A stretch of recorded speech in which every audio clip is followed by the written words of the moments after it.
is a different type of business skill when you're leveraging somebody else's brand. You got to get funding and capital. They're going to evaluate you in the whole 9 yards. So anybody looking to go into franchising, what advice would you give them to getting started? They may have a house, they may have equity in their home, they may have a little cash. What advice do you have to them? First, I want to say I'm not as smart as these guys, so I didn't come up with that great idea. So those of you who are creative, great, go for it. I needed a footprint, and that's why I'm a franchisee. I did not want to invent the wheel. I wanted to go to someone who had laid the plan out for me. And then I figured I'd go find somebody to give me some money, lend me some money, and if I had the opportunity, I would make it work, okay? So with franchising, I have store number 92, Wingstop store number 92. There's almost 3,000 Wingstops now worldwide.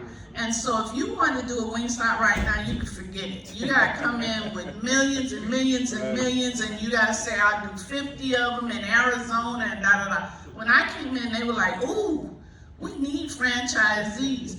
Do you at least have good credit and 30% down for your loan, and a bank will lend you 70%, will give you some resources. And so that's what I did. I think fundamentally we have to have our house in order at a certain level. You know what I mean? I say that about people. I'm like, look at your car, look at your shoes, look at your house. Keep it all clean. The basics are good credit and managing the $2.50 that we start with.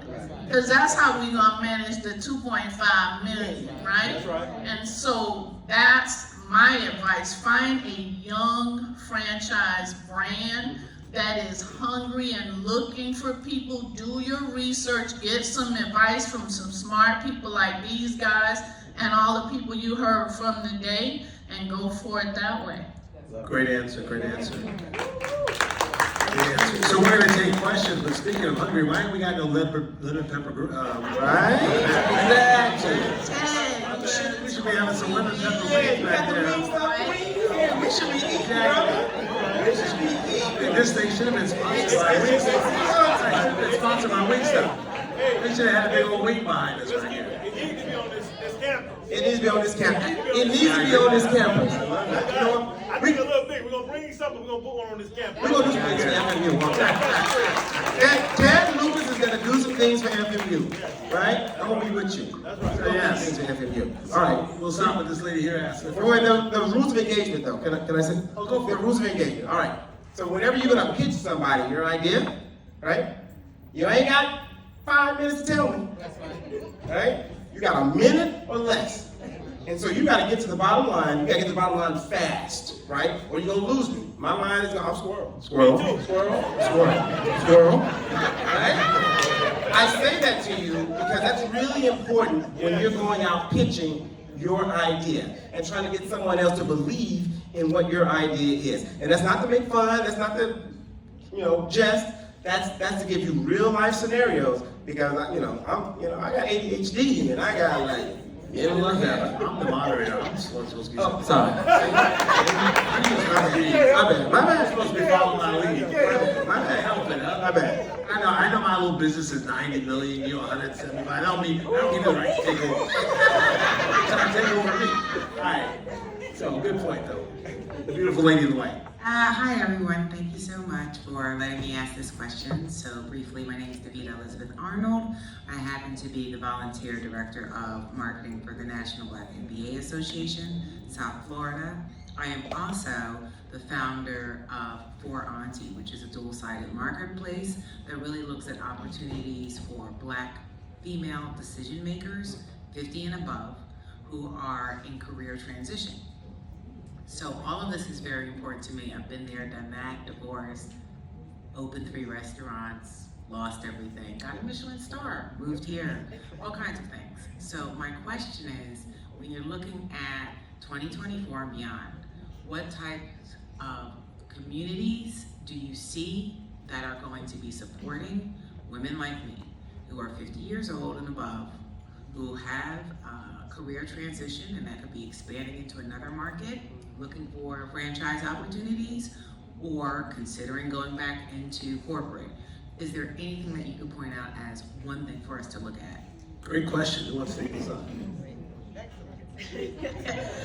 You say community, and I was thinking more so community looking for you, you understanding what the community's needs are, figuring out where the need is. Like with Wingstop, I have a reputation of employing the unemployable. A lot of my employees are ex-felons, young women who have several children, who have restrictions on the time that they can work and whatnot, but we eat a lot of chicken. And so when I choose my locations, I choose my locations for two reasons. One, in communities that I know will support my business, not because of who I am so much at times, but because I'm providing a product that they just like to consume. And then I'm providing a service. I always think win-win. What can I give and what can I get so that at the end of the day, everyone eats? And so I would have that mindset of just thinking where the needs are and how it can be mutually beneficial. Yeah, I want to piggyback, because one of the things that she was really asking, because she asked me this at the table, was that she was wondering were there any business services or organizations that embrace, women that are getting a later start or people that are getting an early start into, career or into business. Is that correct? Sir. I would say this, and I'm going to focus on the transition part of what you're doing, right? And I'm going to be the optimist here as well. Smart woman like yourself, you've been there, done that, right? You got experience. Always give me somebody that's been knocked down and kicked over a few times versus the new shiny thing that's coming in, right? So your experience and your background is credible and viable because you understand. That's the first thing, okay? So you take that as a positive. Now you're going to go out and you're going to kill it. Here's my 2 cents to you. We've just entered the 4th industrial revolution. Does anyone know what that is? What happened on November 30th, 2022? AI. Well, that actually happened back in 1960, though. But, right. The beginnings of it. I'm an IT guy. Right? The beginnings of it. But ChatGPT was released on November 30th, 2022. And the reason why I talk about that is, and us going into the 4th industrial revolution, is because the world has changed. If I was, I tell everybody I talk to, if my kids right now, I would become a prompt engineer, right? And I would figure out how AI embeds to every single thing. Because now you have a tool that is going to change the world. And I would get real smart with that tool. So if there's no one in here that has not downloaded ChatGPT or GPT or Bard on Google, which is now Gemini, you need to go and do it.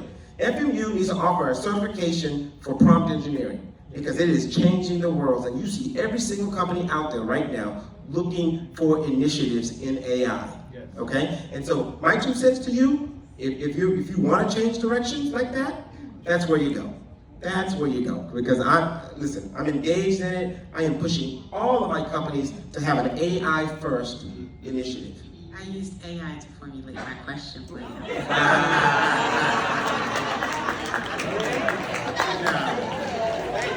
See, you're already ahead of me, see? Yeah. But now you gotta follow through though. Right? Now you gotta follow through. I did a panel in Carnegie Hall 2 weeks ago, about a week and a half ago. With Robert Smith, by the way. And my topic was artificial intelligence. And there's excerpts that says that we're going to lose 90% of jobs are going to be replaced. Goldman Sachs says 300 million jobs will be replaced by 2030 or changed. And the name of the game is, first of all, I'm big about investing.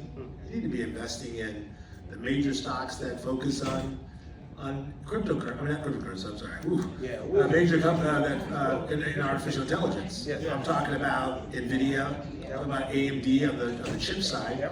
But every software company you guys use, Google, Facebook, Instagram, Amazon, they're integrating AI into that. Google's wiped out so many jobs because they're using AI. Amazon. So those are investment opportunities into the future that you guys can buy a slice at $5 a share, You could buy, just get busy investing over time. I would say, those jobs they haven't totally been wiped out, but you know who they're going to? They're going to the folks that are the prompt engineers and the folks that understand AI. That's where those jobs are going. So now, it's kind of like a multiplier, right? I can take one individual and now I can do the job of 10, right? And so that's the way you got to think about it. So I would really focus on that. Young lady right here, question. Hi, my name's Esther. I'm actually a student here at Furthermore University. Hey, everybody give her a hand. I like it when you young folks show up. And stay. And stay. So I actually been starting my business since I was about 15. My business is Esther Treats. I specialize in custom-made cakes and cupcakes. And my specialty is money cakes, where money can come out the cake. Making a cake rant. Now we're talking.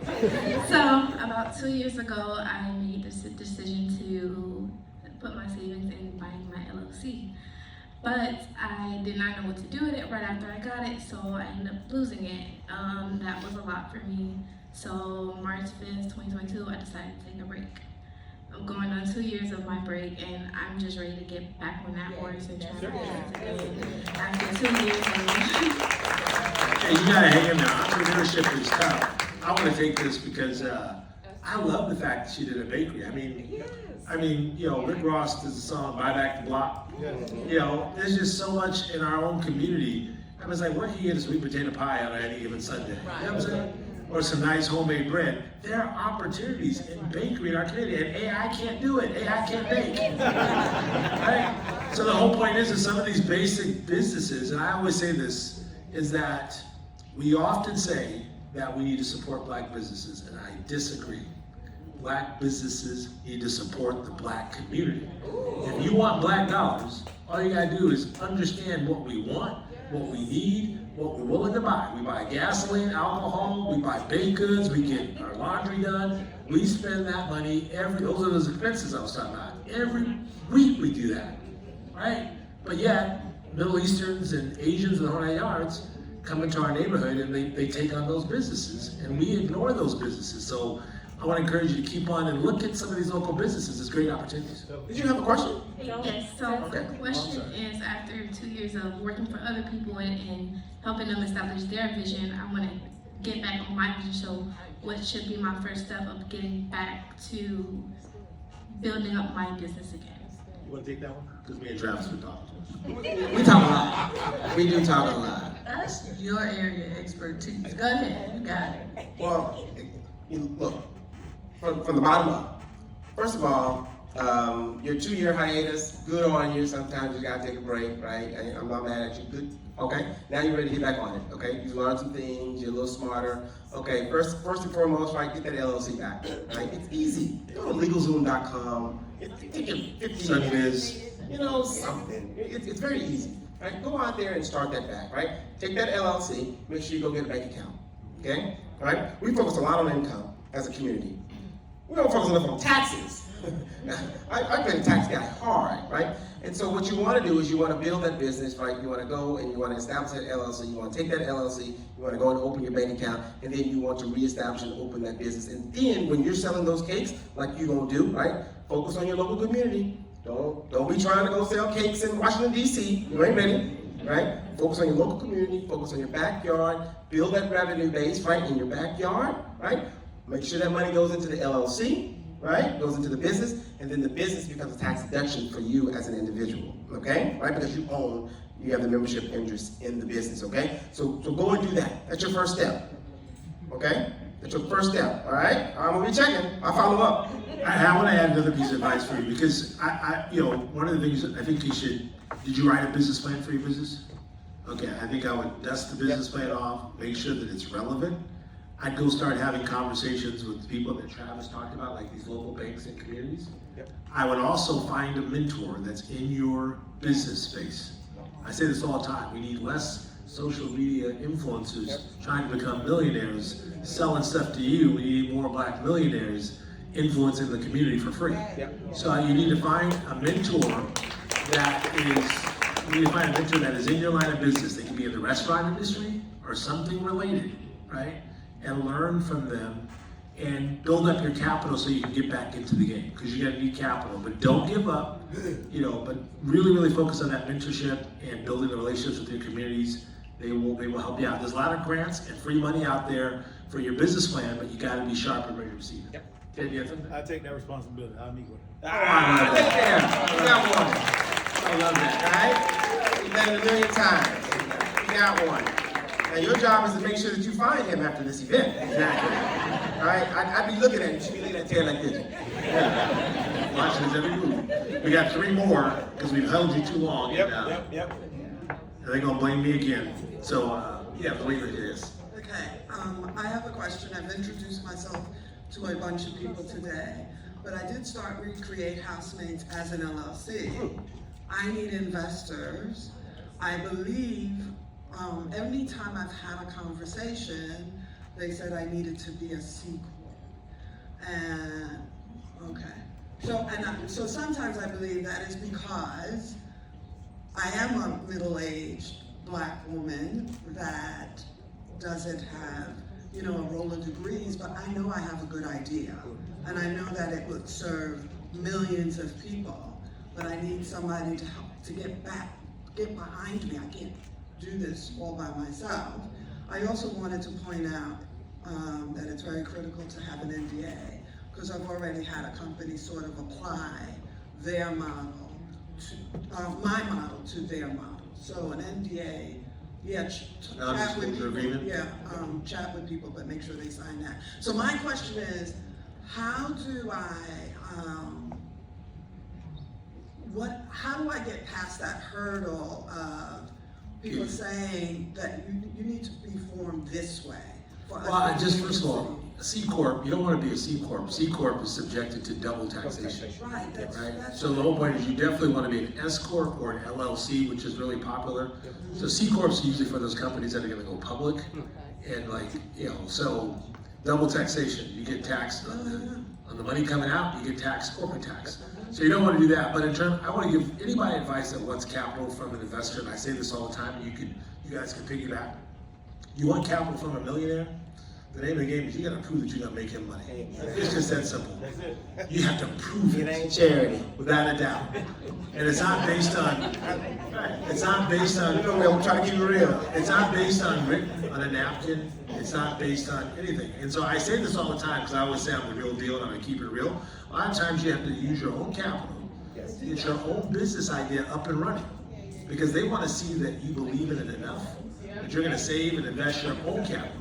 And then you got to show that this thing that I'm doing is profitable, that it's real.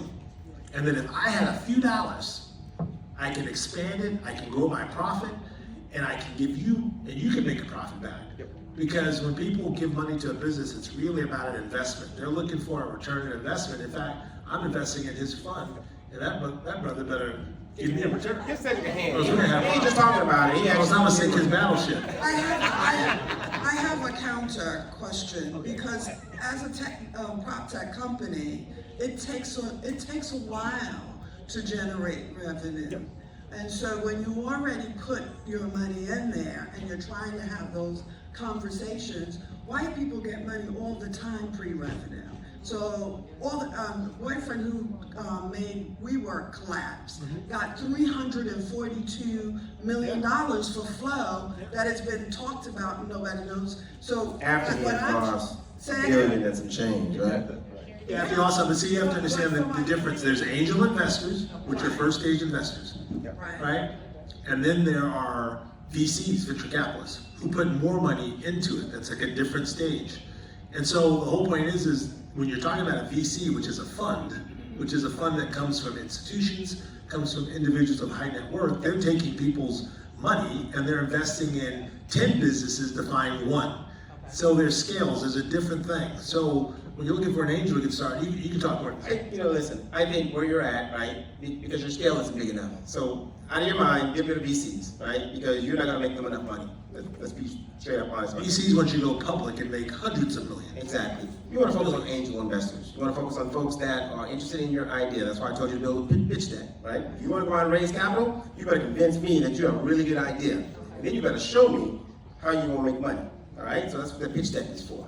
So you need to go out and do that. You need to focus on your backyard. Focus on alternative funding resources in your local community. If you've already put your money into it, I love folks that come in and say, my first question is, how much money have you put into it? If you ain't put no money into it, you know, I don't know if you believe in it, you know, and you want me to believe in it? So my point is how much have you invested in it, how much you put into it, and then you gotta start local. Start small. Stop thinking about venture capital and hedge funds. Stop thinking about all that. All those are just classes. You need to start local angel investors in your own community, alternative funding sources in your backyard. That's where you start. You wanna add to that? You know what, I was thinking, and I know this is business, but energy is real. And I got my degree in chemistry, right? So it's all tied in. I would That's why never, the pepper rings are so good. You do some chemistry.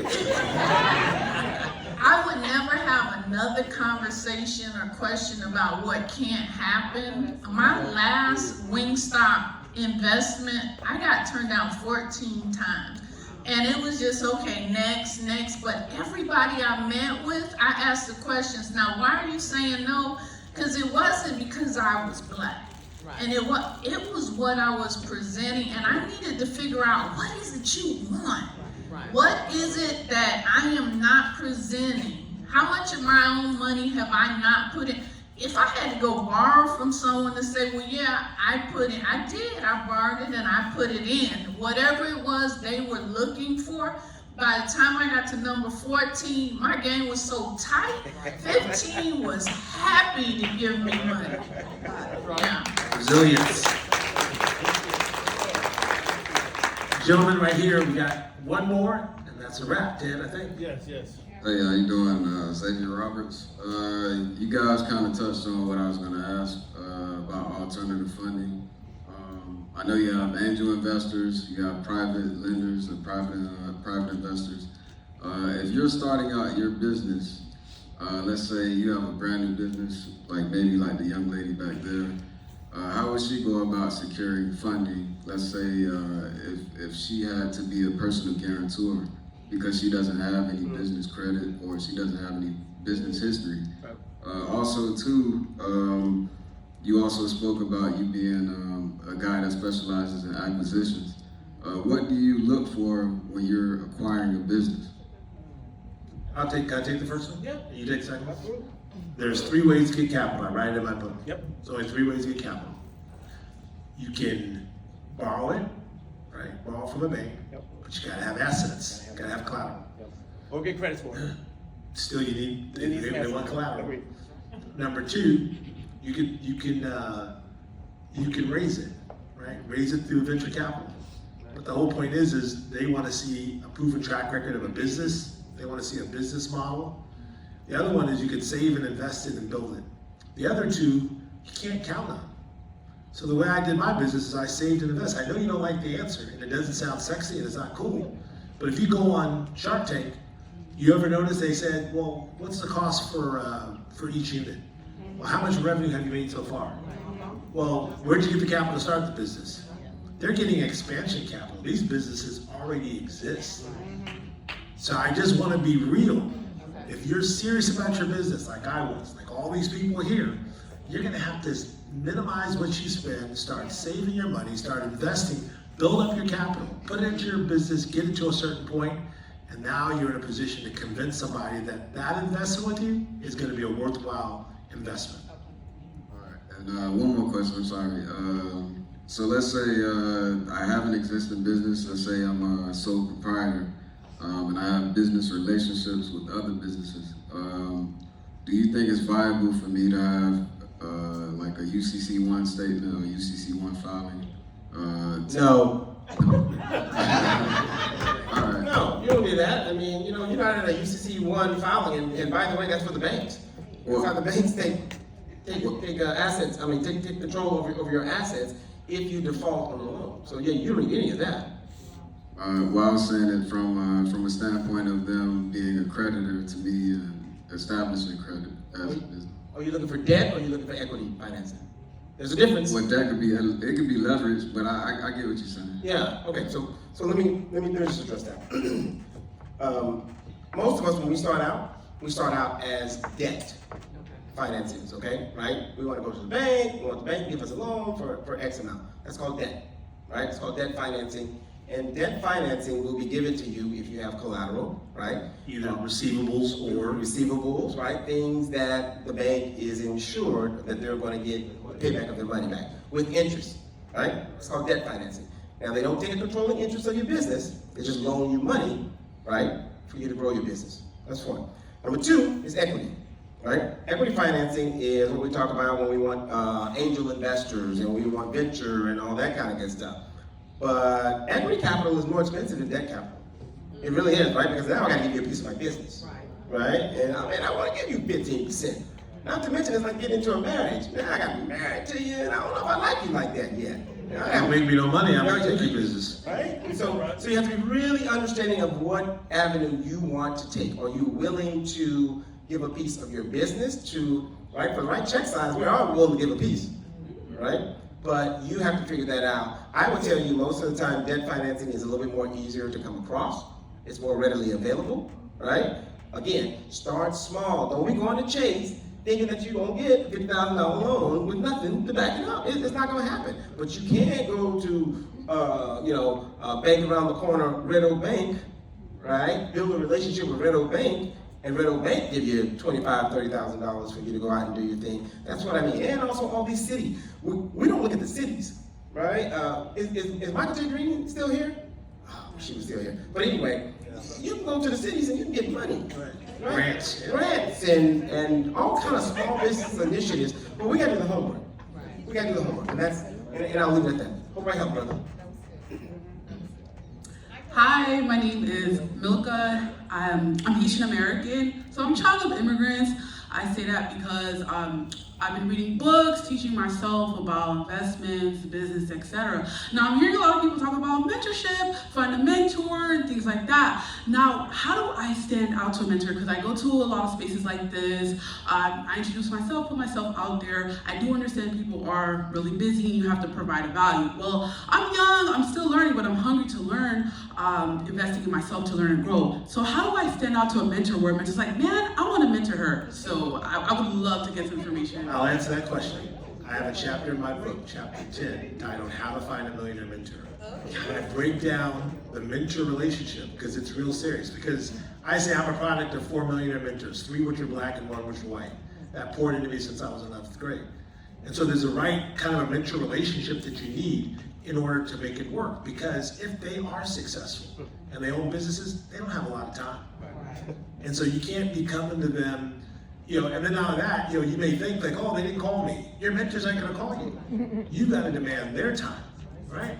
And sometimes you gotta keep them up to speed. And they wanna know of your success. If you wanna impress them, show them that, hey, I listened to you, I did this, and I succeeded, and you're gonna build that relationship with them over time. I can't tell you all the tips I have in the book, or that I have, but if you read the book, I break it down about how to find that mentor, where to find them, what that relationship should be, and how you don't ask them for money, you ask them for advice, and how you ask them, you show them that you're listening to them. And I also say one thing that's really important. Even if you don't believe that their idea makes sense, try it anyway. You'll be surprised. I did, and now I'm at 90 million with 300 employees, right? I wasn't gonna do government contracting. My mentor basically, Tim Weldon, he was like, I was like, man, they pay slow. Everything that people do, they pay slow, they don't pay you enough. And it was the best advice I ever took. So you gotta listen to your mentors, you gotta take that advice and be a good steward. If you look at that, if you get my book and get that chapter, it will break down every single thing you need to know about building a mentor. And then the other thing I was saying, I do free mentorship on a Black Wealth Growth Challenge at cedricdash.com. Every other Monday, I have a group of 160 people. Some of them are in the room. Raise your hand if you're in the Black Wealth Growth Challenge. Exactly. They come every other Monday from 6 to 8 o'clock. I bring guest speakers like Travis Mack. Did you see Al Wingstop Queen? She's gonna be on it. I bring all my friends. I'm gonna bring Ted Lucas there, and we talk about investing. I bring my financial advisor from Royal Bank of Canada. Bring the black financial advisors. People in real estate. Steve, who has 13,000 apartment doors. You're learning from those people. Travis Mack, who has a fund at 170, so I bring those people there to learn. The thing about it is, I have 800 people sign up. about 100 or 200 people show up. Our issue is not the way or capital, it's the willingness and the mindset. That's the one thing that we need to fix. If we had the willingness to show up and hang in there like you guys did all day today, now you're ready to make some things happen. Oh, by the way, you gotta come to me. I ain't coming to you. Right? And you know what? Take me to coffee or something. You know, buy me a little cheap meal or something. I'll come and meet you for a cheap meal. But you gotta have your questions together. You got about an hour of my time. I will give it to you. But you know what? Don't make me travel in traffic down to Miami Gardens because I'm way up in, you know, the Pompano area. But you know what? There are folks like out there, and his plan works. You know what he does, and you know I'm always. Don't call him every day. No, you can't call me every day. There's You'll get ignored.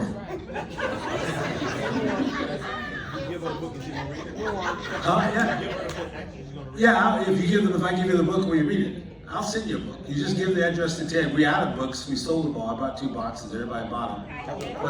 But yeah, it's so important. Yeah. I think that's a wrap. We got no more questions. We're gonna give it to Russell Simmons. Thank you. Well, let me do this. This is important. This is important. Okay, so look, like I said, I give out free small business advice. So here's an action item. You can follow me on Instagram, travis.mack, mack.ceo. And you can also follow me on LinkedIn, and everybody in here should be on LinkedIn. You should have 2 profiles, Instagram and LinkedIn. I'm sorry, that is the way to go, right? And then, so you can follow me on Instagram, travis.mack.ceo, and you can follow me on LinkedIn, Travis G. Mack. If you go to centerdash.com and take the Black Wealth Growth Challenge, I explained it, costs you nothing, absolutely free. I will guarantee by the end of next year, if you do the work, your net worth will be greater than it was at the beginning of the year. And how do we reach the Wingstop Queen? Other than going to get some lemon pepper. County line and 440, no, wait, stop.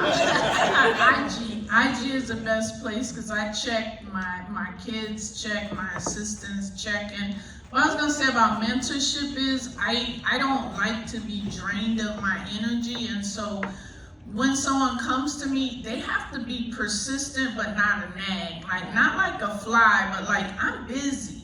So, you know, hey, Tim, can we, Now, you gotta know I like coffee at the little cafes. I like Jamaican food. I'm somewhat vegan. So you're like, you know what, I found this great place down there. You wanna meet on Tuesday morning because I know you do coffee at 10, You know what, I can meet you for 30 minutes. So it's back to that win-win. Even swap ain't no swindle. That's my motto.